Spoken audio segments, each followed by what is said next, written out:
बिस्मिल्लाहिर्रहमानिर्रहीम बिस्मिल्लाहिर्रहमानिर्रहीम। Student exercise 5.4 है और इसका क्वेश्चन नंबर 2 हम सॉल्व कर रहे हैं। अभी आगे क्वेश्चन नंबर 2 के कुछ पार्ट सॉल्व करते हैं। क्वेश्चन नंबर 2 का पार्ट नंबर जो 3 है वो सॉल्व करते हैं। पार्ट नंबर 3 में कहा गया है कि आप क्या फाइंड करें, रेंज फाइंड करें, वेरिएंस फाइंड करें और स्टैंडर्ड डेविएशन फाइंड करें। तो इस पार्ट में यहाँ पर जो अनग्रुप्ड डाटा दिया गया है इसमें मैं पहले रेंज फाइंड करूँगा, फिर वेरिएंस फाइंड करूंगा और फिर इस गिवन अनग्रुप्ड डाटा का स्टैंडर्ड डेविएशन फाइंड करूंगा। अब स्टूडेंट ये सारे सवाल को सॉल्व करने के लिए सबसे पहले मैंने क्या किया है कि जो डाटा मुझे गिवन था मैंने उसको असेंडिंग ऑर्डर में लगा दिया है। असेंडिंग ऑर्डर का मतलब होता है कि सबसे छोटी वैल्यू से सबसे बड़ी वैल्यू की तरफ डाटा को तरतीब लगाना। तो यहाँ पर मैंने इसको असेंडिंग ऑर्डर में लगा लिया है। रेंज फाइंड करने के लिए मुझे क्या चाहिए होता है, सबसे बड़ी वैल्यू और सबसे छोटी वैल्यू। सबसे बड़ी वैल्यू को एक्स एम से जाहिर करते हैं। एक्स एम इक्वल टू 322 होगा क्योंकि इस गिवन डाटा में जो सबसे बड़ी वैल्यू वो 322 है और सबसे छोटी वैल्यू को एक्स ज़ीरो कहते हैं। तो x0 बराबर होगी 195 यानी सबसे छोटी वैल्यू। रेंज का फार्मूला होता है xm माइनस x0 यानी सबसे बड़ी वैल्यू में से सबसे छोटी वैल्यू माइनस करेंगे यहाँ पर। तो सबसे बड़ी वैल्यू कितनी है 322, सबसे छोटी वैल्यू 195। तो 322 में से 195 माइनस करेंगे तो आंसर आ जाएगा 127। इसका मतलब है कि ये जो मुझे गिवन अनग्रुप्ड डाटा है इसकी जो रेंज है वो है 127। अब स्टूडेंट जो क्वेश्चन का दूसरा हिस्सा है, क्वेश्चन के दूसरे हिस्से में हमने क्या फाइंड करना है, हमने वेरिएंस फाइंड करना है और साथ हमने स्टैंडर्ड डेविएशन फाइंड करना है। तो वेरिएंस फाइंड करने के लिए हमें 3 स्टेप को फॉलो करना पड़ता है। पहले स्टेप में आपको गिवन डाटा की अरिथमेटिक मीन निकालनी पड़ती है। तो स्टेप 1 में हम क्या करेंगे, जो गिवन डाटा है उससे अरिथमेटिक मीन निकालेंगे। अरिथमेटिक को एक्स बार से जाहिर करते हैं और इसका फार्मूला होता है sigma X divided by N. अब सिग्मा का मतलब होता है जमा करना या सम लेना, एक्स का मतलब होता है जो आपके पास डाटा में वैल्यूज़ दी गई हैं। तो सिग्मा एक्स का मतलब बना कि जो आपको वैल्यूज़ दी गई हैं उन तमाम वैल्यूज़ का सम करना है और डिवाइडेड बाय एन। एन क्या होता है, वैल्यूज़ की तादाद। तो यहाँ पर मुझे जितनी भी वैल्यूज़ दी गई हैं मैंने उनको तमाम को जमा कर दिया यानी उनका सम कर दिया। एक वैल्यू यहाँ पर पूरी आगे नहीं आ रही थी तो इसलिए मैंने प्लस का साइन डालकर ऊपर लिख दी। डिवाइडेड बाय एन, एन क्या होती है, वैल्यूज़ की तादाद। तो ये ऊपर गिन ले कितनी वैल्यूज़ बनती हैं, ये टोटल 11 वैल्यूज़ बनती हैं। 1 2 3 4 5 6 7 8 9 10 और ये 11। तो 11 से डिवाइड कर दिया। ऊपर वाली तमाम वैल्यूज़ को आप कैलकुलेटर की मदद से प्लस करेंगे तो आंसर आ जाएगा 2830। 11 से डिवाइड करेंगे जब 2830 को तो आंसर आ जाएगा 257.3 यानी कि आपके पास जो अरिथमेटिक मीन है वो कितना आ गया 257.3। पहला स्टेप कंप्लीट हो गया। वेरिएंस फाइंड करने के लिए जो हमने करना होता है कि पहले स्टेप में हमने क्या फाइंड करना होता है, अरिथमेटिक मीन। तो पहला स्टेप कंप्लीट हो गया। दूसरे स्टेप में हमने टेबल बनाना होता है। तो टेबल में हमें 3 कॉलम या 4 कॉलम बनाने होते हैं। 3 कॉलम से भी आप स्टैंडर्ड डेविएशन और वेरिएंस को फाइंड कर सकते हैं। तो वो 3 कॉलम बनाएंगे। दूसरे स्टेप में 3 कॉलम बनाने होते हैं। पहला कॉलम होता है एक्स का जो आपकी गिवन वैल्यूज़ होती हैं। दूसरा कॉलम होता है गिवन वैल्यू में से अरिथमेटिक मीन को माइनस करके आंसर निकालने वाला। तीसरा कॉलम होता है एक्स माइनस एक्स बार का होल स्क्वायर। अब एक्स क्या है, एक्स आपकी वैल्यूज़ होती हैं। तो जो जितने भी मुझे अनग्रुप्ड डाटा में वैल्यूज़ दी गई थी वो मैंने सारी यहाँ पर लिख दी। ठीक है, पहली वैल्यू 195 थी, फिर 200, फिर 220, फिर 225, फिर 235, 250, 253, 300, 310, 320 और 322। अब मैंने दूसरे कॉलम में क्या फाइंड करना होता है कि अब मैंने फाइंड करना होता है कि जो मेरी वैल्यू यहाँ पर गिवन है उसमें से अरिथमेटिक मीन को माइनस करना होता है। तो पहली वैल्यू 195 और अरिथमेटिक मीन है 257.3। तो 195 में से 257.3 को जब माइनस करेंगे तो आंसर आ जाएगा -62.3। इसी तरह से 200 में से भी हम क्या करेंगे, अरिथमेटिक मीन को माइनस करेंगे। तो 200 में से जब अरिथमेटिक मीन 257.3 को जब माइनस करेंगे तो हमारे पास जो आंसर आ जाएगा वो आ जाएगा -57.3। इसी तरह से ये तमाम वैल्यूज़ में से बारी बारी हम अरिथमेटिक मीन फाइंड करेंगे और यहाँ पर ये हमारे पास आंसर बन जाएंगे। तीसरे कॉलम में हमने क्या करना होता है कि यहाँ पर ये जो आंसर आए हैं इनका हमने स्क्वायर लेकर यहाँ पर लिखना होता है। तो -62.3 का स्क्वायर लेंगे तो आंसर आ जाएगा 3881.29। इसी तरह से -57.3 का स्क्वायर लेंगे तो आंसर आ जाएगा 3283.29। इसी तरह से -37.3 का स्क्वायर लेंगे तो आंसर आ जाएगा 1391.29। तो इसी तरह से मैंने कैलकुलेटर की मदद से ये जो तमाम वैल्यूज़ यहाँ पर हासिल हुई हैं इन तमाम वैल्यूज़ के मैं स्क्वायर लूँगा, जो आंसर आ जाएगा वो मैं इस कॉलम में लिख दूँगा। अब स्टूडेंट आपने क्या करना है कि यहाँ पर इस कॉलम में जितनी भी वैल्यूज़ हैं ना आपने उनका सम कर लेना है, ठीक है। उसे कहते हैं sigma x minus X bar का स्क्वायर, यानी इन तमाम वैल्यूज़ का आपने सम करना है। सिग्मा का मतलब होता है सम। तो इन तमाम वैल्यूज़ को जब मैंने जमा किया, इनको कैलकुलेटर की मदद से जमा कीजिएगा आप, बड़ी ध्यान से आपने जमा करना है क्योंकि अक्सर ये जमा करते हुए कोई एक डिजिट भी अगर आगे पीछे हो गया तो आपका आंसर बिल्कुल मैच फिर नहीं करेगा। तो मेरे पास आंसर आ गया 22,886.19। तो ये मेरे पास आंसर आ गया। तो स्टेप 2 कंप्लीट हो गया टेबल वाला। स्टेप 3 में हमने वेरिएंस का फार्मूला और स्टैंडर्ड डेविएशन का फार्मूला लगाना होता है। तो वेरिएंस बराबर होती है एस स्क्वायर और वेरिएंस का फार्मूला होता है sigma x minus X bar का whole square divided by n। अब ये जो sigma x minus X bar का होल स्क्वायर है इसका आंसर तो मैंने यहाँ पर टेबल में ही फाइंड कर लिया था और वो आंसर आया था 22,886.19।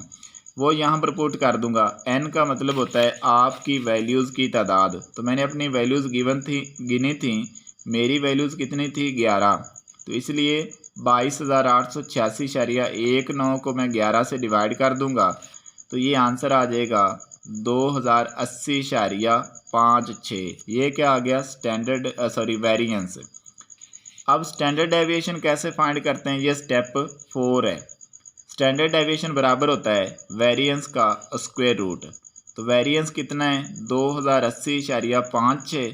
तो जब इसका स्क्वायर रूट लेंगे कैलकुलेटर की मदद से तो आंसर आ जाएगा 45.61। तो ये स्टूडेंट 4 स्टेप में हमारा क्वेश्चन कंप्लीट हो गया है। दोबारा सुन ले कि जब आपने स्टैंडर्ड डेविएशन या वेरिएंस फाइंड करना है अनग्रुप्ड डाटा का, ये भी जहन में रखना है कि आपके पास जो डाटा है वो अनग्रुप्ड है या ग्रुप्ड है। तो अनग्रुप्ड डाटा का वेरिएंस और स्टैंडर्ड डेविएशन फाइंड करने के लिए आपको 4 स्टेप फॉलो करने होते हैं। पहले स्टेप में आपने अरिथमेटिक मीन फाइंड करना है।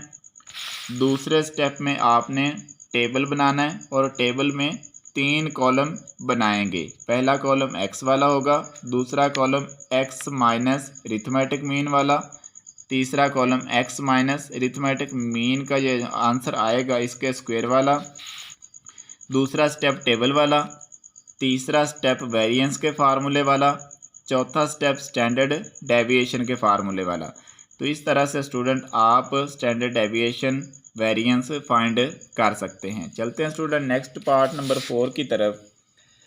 पार्ट नंबर 4 में भी हमारे पास अनग्रुप्ड डाटा है और इसी अनग्रुप्ड डाटा का हमने निकालना है जी, रेंज निकालनी है, फिर वेरिएंस फाइंड करना है और फिर स्टैंडर्ड डेविएशन फाइंड करना है।